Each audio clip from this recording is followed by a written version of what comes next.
En octubre de 1986, en mi país hubo un temblor muy fuerte. Mi familia y yo nos vimos obligados a abandonar nuestra casa hecha escombros para trasladarnos a una casa de trabajo de mi padre. Esto se encontraba en otro departamento lejos de la capital. En mi caso, tuve que quedarme de pupilo en la casa de unos familiares en la capital para terminar el bachillerato y entrar a la universidad. Mi hermano también tenía que viajar por su trabajo de tesis de graduación en la carrera de arquitectura. Él viajaba todos los días, a diferencia de mí. Los únicos días que pasaba en la casa donde yo me estaba hospedando eran los viernes. Me llevaba a pasar la noche en la casa en ruinas. Al día siguiente volvíamos los dos a la casa donde estaba quedándose mis padres. Mi papá tenía la costumbre de apartar el dinero de la semana para mí. De tal forma que todos los viernes, cuando volvía con él, ya tenía el dinero de mis pasajes listos. El viernes de noviembre, como era la costumbre, mi hermano pasó por mí. La diferencia fue que esta vez llegó un poco más de las 10 de la noche. Y ya le propuse quedarse con nosotros, ya que era tarde y no había transporte público.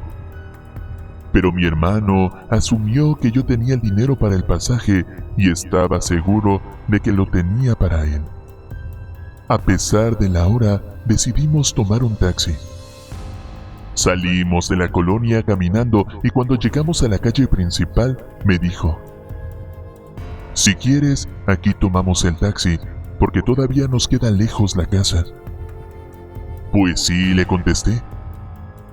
"Si tienes el dinero, hay que movernos de una vez". Mi hermano puso cara de susto y contestó: "Yo no tengo dinero. Estaba seguro que tú lo tenías". Los dos coincidimos que ya era demasiado tarde para llegar a la casa de mi tía. Sobre todo porque luego de las 10 se encerraba a rezar el rosario en su cuarto y no había quien la sacara de ahí. Decidimos arriesgarnos a caminar hasta la casa vieja, lo cual fue una pésima decisión. En el camino vimos a un hombre vendiendo panes con jamón y queso. Ninguno de los dos había cenado. Le compramos 2 panes para cada quien. En mi familia profesamos la religión cristiana evangélica, por lo que siempre portábamos nuestras Biblias en nuestras mochilas. Con ellas en la espalda caminábamos más o menos 2 horas hasta llegar al municipio donde vivíamos. A pesar de la oscuridad, todo estaba iluminado por la luna llena. Hacía frío y las calles estaban vacías. Mi hermano y yo hablábamos de cómo nos iba en nuestras tareas y de lo cansado que llegaríamos a la casa. Además de que tomaríamos con humor la confusión del dinero. Al llegar al último tramo del camino, en una esquina oscura salieron 3 soldados. Nos apuntaron con sus armas pidiendo nuestros documentos. En esos años era normal. Recuerdo que El Salvador estaba en medio de un conflicto armado y eran comunes los retenes policíacos. Entregamos los documentos y nos preguntaron a dónde íbamos tan tarde. No teníamos motivos para mentir, así que les dijimos la verdad. Entre los papeles que les mostramos, vieron nuestros documentos de la iglesia.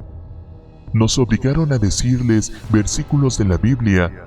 Como sabemos varios de memoria, se dieron por satisfechos. Nos dejaron ir, no sin antes decirnos: "Tengan cuidado.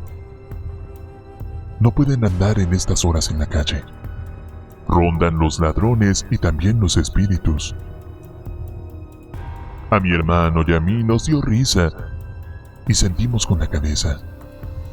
Los dos éramos escépticos y no creíamos en esas cosas. Retomamos el camino a casa y cuando estuvimos a una cuadra de distancia de entre los soldados y nosotros, sentimos tranquilidad al fin. Cuando faltaba una cuadra para llegar, vimos que de una casa vecina salía un hombre muy alto. Tenía un pantalón de mezclilla oscuro, camisa verde y una yumba también de mezclilla. A mi hermano y a mí nos llamó la atención porque desde niño sabíamos que en esa casa no había ningún hombre. De hecho, solamente vivían 2 mujeres de edad avanzada. Se nos ocurrió que podría ser algún familiar suyo que por el terremoto se había hospedado con ellas. Para ese entonces, ya eran las 12:45 de la noche.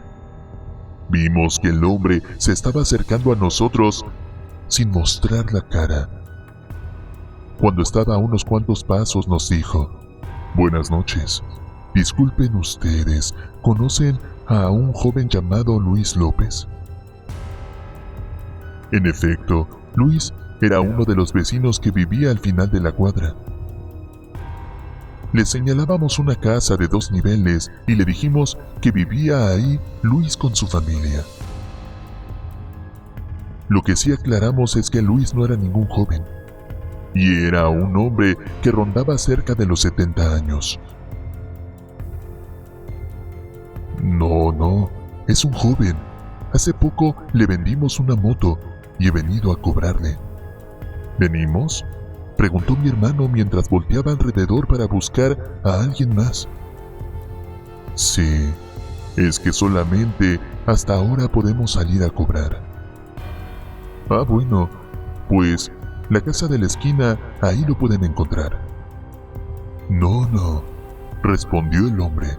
Vengo de ahí y no está el Luis que busco. ¿No tienes alguna dirección? El señor, muy extrañado, movió la cabeza con un gesto de negación. A todo esto, no había visto sus ojos en todo el rato que había hablado con él. Hasta que lo observé con cuidado y me di cuenta que tenía las cuencas vacías. Me estremecí y un frío helado me recorrió desde la cabeza hasta los pies. Fue tanto el impacto que lo que traía entre las manos, o sea, la bolsa de pan, se me cayó. También lo hizo una soda que llevaba y la Biblia. Creo que no existen palabras que describan el terror que sentí. No pude sostenerme y me desvanecí por completo. Para mi sorpresa, al estar al ras del suelo me percaté que no tenía pies.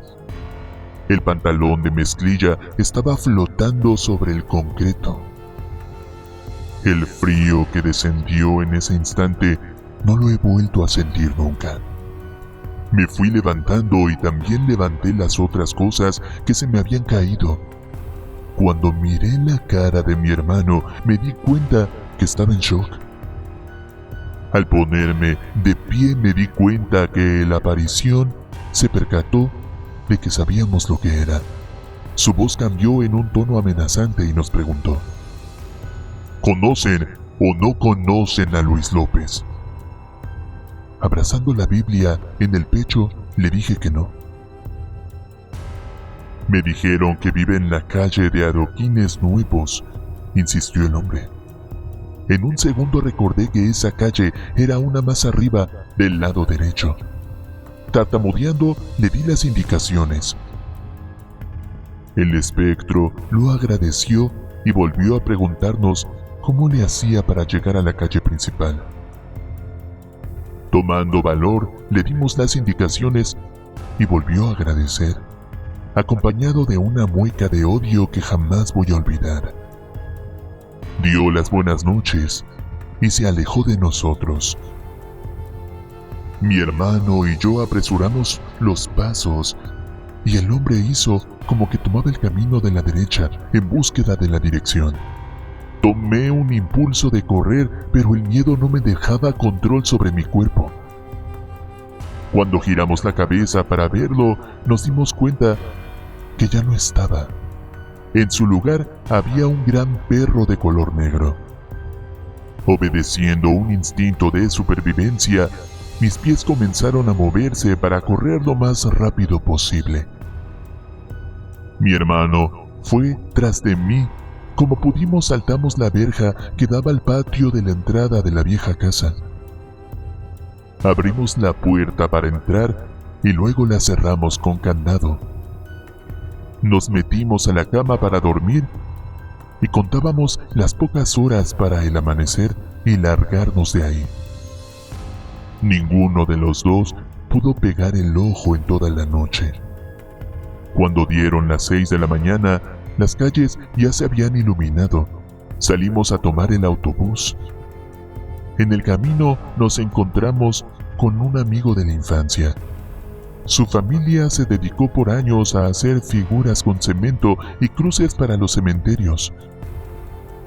El amigo llevaba una carretilla y sobre ella la cruz recién hecha, que todavía estaba sin pintar. Nos saludamos y como íbamos para el mismo rumbo, nos acompañamos. ¿La cruz es para un difunto?, preguntó mi hermano. Sí, es para un chamaco que falleció en la madrugada. Apenas había comenzado a trabajar y había sacado una moto a pagos. ¿Cómo se llamaba?, pregunté. Luis López. Cuando escuché el nombre sentí náuseas y deseos de vomitar.